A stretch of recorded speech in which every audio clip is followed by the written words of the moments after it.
Bulletin. I am one of your English anchors. My name is Tultu Tufa with our technician Adil Osman. Today's news bulletin is headlined with the following reports. Civil Oromo youth movements stage embassy protests around the world to highlight Ethiopia's human rights abuses. Kenyan journalist Yasin Juma is released from Ethiopian prison after contracting COVID-19 during his detainment. Ethiopian military forces unleash killings on innocent children in Oromia. And now for today's news. Kenyan journalist Yasin Juma has been released from Ethiopian incarceration. Imprisoned for 48 days following the murder of Oromo icon Hachalu Hundessa, Juma was initially released, again rearrested, imprisoned, beaten, and then exposed to uncontrolled cases of COVID-19. After Juma tested positive to the virus, the Attorney General's Office of Ethiopia commented on his case, suggesting his inadvertent arrest of the Kenyan national was due to a language barrier. Mr. Juma reported feeling positively overwhelmed by the support from the Oromo community, who are often the subjects of his reports. In a statement released to the public, Mr. Juma states, "The Oromo community offered brilliant lawyers to represent me in court at zero fee, and they won the case. I cannot thank you enough for this selfless act. I was asked by the Kenyan government if they could arrange for my legal representatives with a lawyer from Nairobi. But I told my government the Oromo nation will take care of my legal representation. They have my back, and I trust them 100%. I am currently joined by one of the campaign organisers who advocated for Mr. Juma's release, Mr. Abba Murti. Welcome to Oromia Media Network English broadcast. It's great to have you here. Thanks for having me. No worries. Mr. Juma is currently released from Ethiopian imprisonment. To your understanding, where is he at the moment, and can you provide us an update on his health? Juma is right now. He's at the isolation facility in Finfinne, where he is recuperating from COVID, which he contracted while in detention. And of course, during his rearrest, he was sustained serious injuries on his back and also broken his wrist. He's nursing, and once he gets discharged, he's looking forward to see a physician. As of right now, during the first week of contracting COVID, he complained of throbbing headache and a perennial headache, but right now he's slowly but surely recovering. That's really good to hear. The reason for Mr. Juma's arrest and detainment, according to Ethiopia's Attorney General, was due to a mistaken language barrier. Is anybody aware of precisely the nature of this language barrier that resulted in him being in prison and sustaining the serious injuries that you mentioned earlier? I think the Ethiopian government saying that it is because of language barrier that detained Juma is quite laughable. That is a mere excuse that no one could accept. To me and to many others, Juma's detention was politically motivated. And it is for the same reason that they had to keep him in detention for 48 solid days. And that tells you that it was more of a political than of accidental or a language barrier. If the language barrier was the reason, they couldn't have detained him. They couldn't have, humiliated him. They couldn't have exposed him to COVID. And it wouldn't take them 48 days for them to determine his innocence. And what worries me the most again is that Juma wasn't arrested once. He was arrested twice. And when he was arrested twice, the regime and the court tried to initiate trumped-up charges against him, but they terribly failed at producing evidence. It is because of their failure that they eventually had to release him. But again, they didn't even release him. I could tell you for free that Juma would still be languishing in detention like many other Oromo detainees and the journalists, but he was only released because of diplomatic interventions from the Kenyan government and also from the social media campaigns and pressure from human rights organizations. And it is only because of that his life he was saved. Otherwise, he would have died or languished, continue languishing in detention. Speaking of outside intervention, you've been involved in developing a GoFundMe campaign to support Mr. Juma's family during his imprisonment. What is it about Mr. Juma's story in particular that motivated you to get involved in starting a campaign? I think this is a very interesting question. To begin with, Yasin Juma is a man who he was the first foreign journalist to highlight the Oromo struggle for justice after his documentary that he made in 2009. This was a man who, when he was bribed by the then Malaz Zenawi to kill that story, to do away with that story, he declined the offer of like 15 million Kenyan shillings, which is a huge money at the time. This was a man who decided and dedicated his skills, like as a journalist, to highlight, to talk about the Oromos, to amplify the voice of the Oromo people as a journalist. And he's a very dedicated and disciplined journalist. And him getting arrested in Ethiopia and facing state terror like many other Oromos, I think that is what attracted many people. Many people felt his detention was personal, including Kenyans and many Oromos, and to some extension even Ethiopians at large. And it is for this reason that we had to step in, because Juma is a responsible family man with many mouths to feed. He has about 7 children and a grandson. And these children, his detention meant that they had to sleep on empty stomach. And we, as the Oromo people, we are known for generosity. And we had to step in to cater for the needs of his family. And that is why we initiated the GoFundMe account. And we are urging all the Oromos to contribute, because he deserves not only our prayers and sympathies, but also our support, both moral and financial. And to me, Yasin Juma is more Oromo than some of the Oromos, especially those Oromos who betray our nation for their bellies, for small benefits that they get from the government. And I think he is also a man who we hugely owe him, because he has done a lot for this community, and he tremendously contributed to our struggle. Ebba, thank you for your time and for your generosity in speaking with us today. Is there anything else that you would like to add? I think Yasin Juma's detention was politically motivated, like I said. So the Ethiopian government had to really, if I were Juma, I would sue the Ethiopian government, and I would ask them to compensate me for the damages they caused me. One of the things is that they caused him health damage, and he lost an income for the 48 days he was held, and he was subjected to a trauma, psychologically affected, and for these reasons, Juma had the right to sue them. And another thing, saying that Yasin Juma's detention was a language barrier is fallacious, because even saying that language barrier is a reason is lying requires intelligence by itself. So the Ethiopian government is lying, and they are incompetent at it, and they really don't know what exactly they're talking about. So they should be held responsible, they should be sued, and they should publicly apologize for what they are doing to many innocent lives in Ethiopia. Ebba, thank you once again for your time.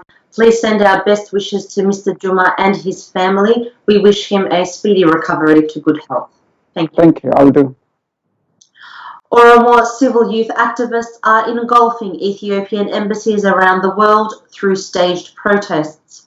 Cities include London, UK, Paris in France, Doha in Qatar, Amsterdam in the Netherlands, as well as Washington, D.C. and Minnesota from the United States of America. Protesters living in diaspora communities have gathered to protest government brutality towards the Oromo youth movement in Oromia, the arrest of journalists, opposition leaders, civilians, and government corruption. Protest slogans denounce the leader of Ethiopia's ruling party, Abiy Ahmed. Protester demands include for Ahmed to step down from his transitional role, to release all political prisoners, to stop arbitrary killings of Oromos, and to restore justice for the murder of prominent Oromo icon Hachalu Hundesa. The embassy protests echo the cry of the current Oromo protest movements in Oromia, which initially brought Abiy Ahmed into power 2 years ago. Protesters have called on the leaders of their respective countries in France, the Netherlands, the United States and the United Kingdom to intervene with Ethiopia's regression from democratic principles. Earlier this week, OMN English reported that bail was granted for a number of detainees, including senior leadership of OFC Dejanet Afa and OMN journalist Guyo Wario.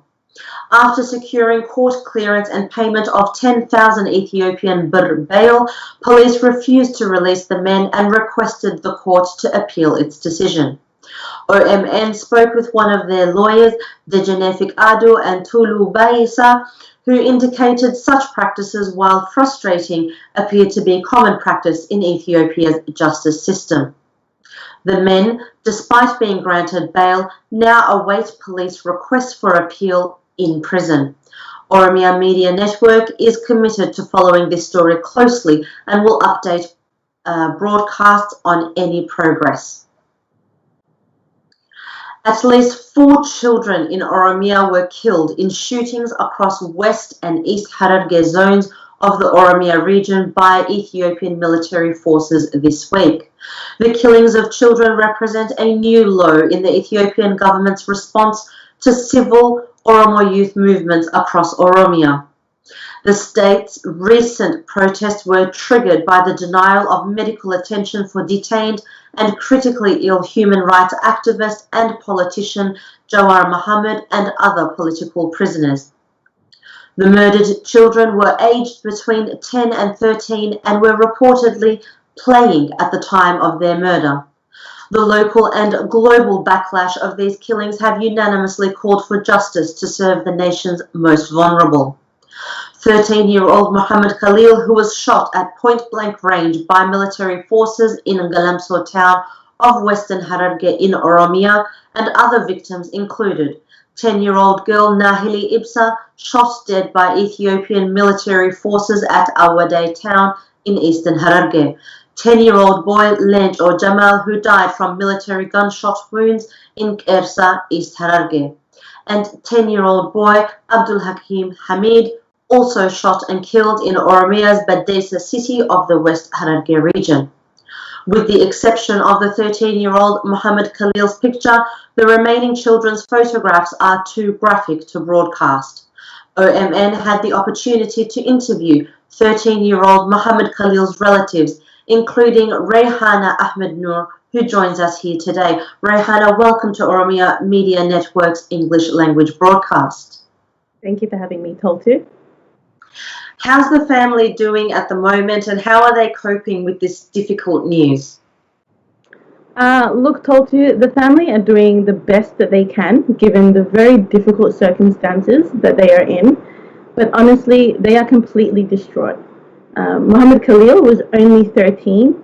He was a bright, intelligent, charming young boy, and he was loved not only by his family, but his entire community, so the people of Galamso.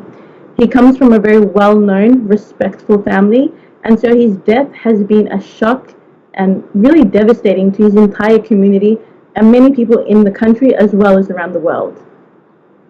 And Rayhana, how did they hear about this news? Was he protesting at the time? No, absolutely not, Toltu. Unfortunately, as you know, since the assassination of Hachalu Hundesa on the 29th of June, Oromo people have been arrested and are being killed all across the country. And so, like many other Oromo people, Mohammed Khalil's family continue to follow the stories that are coming out, and they are actively supporting by providing humanitarian support to the victims. That being said, we first heard the news, and it was just said that it was a death in Hararge. It was then later revealed that it was in Western Hararge. Now, we were obviously completely distraught, but we just assumed it was another Oromo person, another Oromo brother of ours, And it was very sad, but we did not realize that it was a person within our actual family. Details continued to emerge, and it was revealed that the death was in Galamso and that it was a boy by the name of Muhammad Khalil. Now, given that there are multiple Khalils in that town, we still were not sure, but we were quite confident that it could not have been him, given that he's a child. So we called and we tried to investigate, and unfortunately, we were shocked and devastated to find out it was indeed Muhammad Khalil, our cousin, our brother, a young child who was only, like I said, 13 years old. Indeed, this is shocking news. Rehana, how does this resonate with you, hearing this news about your cousin? Toltu, to be honest, the circumstances around his death, personally and just as a person, as a mother, and I'm sure to any Oromo person, are truly horrific. Muhammad Khalil was not involved in any sort of politics. Like I said, he was a child, and children do not engage in politics. On the day of his death, he was actually outside riding his bike, playing like children do. Now, what has been reported by witnesses is that he was stopped while riding his bike by the security forces. Now, that shouldn't have happened given that he had no adults or no parents around with him. They had no right to question a young child. But after questioning him, essentially he turned around and was riding his bike when all of a sudden one of the security officers shot him in the back. Now, this was completely a huge shock to everyone, and the security officers just got back in their vehicle and they drove off. After that, Muhammad Khalil's body was taken by a vehicle behind that had just drove up, and they quickly rushed him to the hospital, but unfortunately his injuries that he sustained in that shot were too extensive, and unfortunately he could not be saved. He had been killed. So yeah, it's been really devastating. I'm really sorry to hear that, particularly on so many levels. An unprovoked attack would definitely have an impact on his family. Does the rest of his family have a statement or a message for the Oromo people during this difficult time? Yes, the family of Muhammad Khalil want to stress that they believe that this was a targeted, horrific, evil, and inhumane killing of a young and innocent child. They also want to advise the Oromo people that they have been approached by the Ethiopian government, who have sent representatives and have said that they believe that this was an accidental death and that they are willing to pay compensation to the family of Khalil. Now, the family have absolutely rejected this compensation. They will not accept Guma, which is compensation in Oromo, for any reason. And the only Guma, the only compensation that they are willing to accept is the immediate seizure of all deaths that are occurring in Oromia, the senseless killing of mothers and young children, of religious figures. This must stop. Political prisoners who are being detained for no reason, media representatives who are being detained for no reason, they must be released. And this is the request of the Khalil family. This is the only compensation that they are willing to accept. Anything beyond that, they do not want to discuss. Rehana Ahmanur, thank you very much for your time, and please send our condolences to your family on behalf of all Oromo people. Thank you, Toltu, and thank you, OMN, for having me. And now from news in broader Ethiopia. In Ethiopia, the Tigray region has unveiled the date for its regional election. The Tigray Election Commission's announcement of September 9 elections was served to accommodate the end of their mandate expiring in September 2020. Voter registrations for the Tigray people are currently underway as regional candidates announce their candidacy campaigns before the deadline at the end of this week. Election results are expected to be announced on September 13. The Tigray region's commitment to immediate elections within its jurisdiction starkly contrasts with the actions of the federal government of Ethiopia. The legal mandate of Abiy Ahmed as Ethiopia's transitional leader is due to expire in a matter of weeks. Abiy Ahmed was given 2 years to prepare Ethiopia for fair and democratic elections. As his transitional period approaches expiry, the Prime Minister cancelled all elections indefinitely, citing COVID-19 concerns. No future dates for a federal election have been announced. Instead, Abiy Ahmed has imprisoned his political opponents, including OFC parties Bekele Garba and Jawar Mohammed. Critics suggest Ethiopia's ruling party appears to have forgotten its transitional nature, imprisoning opponents seen as a strategic move to secure political domination. Abiy's tenure faces mounting scrutiny as his party proposes a 10-year perspective development plan for a tenure intended to last only for 2 years. Moving on to the Horn of Africa. The US Secretary of State Mike Pompeo arrived in Sudan yesterday for leadership discussions. The transitional government of Sudan took power last year and is set to remain in office until elections in 2022. Similar to neighbouring country Ethiopia, Hamdok's appointment as the Prime Minister was made after former leader Omar al-Bashir was overthrown following mass protests across Sudan. Government spokesperson Faisal Saleh reported that during yesterday's talks in Sudan's capital in Khartoum, the Prime Minister Hamdok acknowledged that his role was as the leader of a nation during a transition period, specifically to complete the transition, achieve peace and stability in the country, and also hold free elections. In conversations with Secretary Pompeo, Prime Minister Hamdok represented a Horn of Africa leader who actively recognized the scope and the mandate of his role. Back in the United States, Senators Amy Klobuchar and Tina Smith are the latest Congresspeople to sign off their support for the case of ongoing violence and suppression of human rights in Ethiopia, particularly against the Oromo people. They make specific mention of seeking responses regarding Jawar Mohammed and Misha Chirri. Oromia Media Network will keep you updated with the latest news. An English news broadcast will return to you live on Oromia Media Network. But now stay tuned for further broadcasts on OMN. Until we meet again, my name is Tultu Tufa. Take care and goodbye.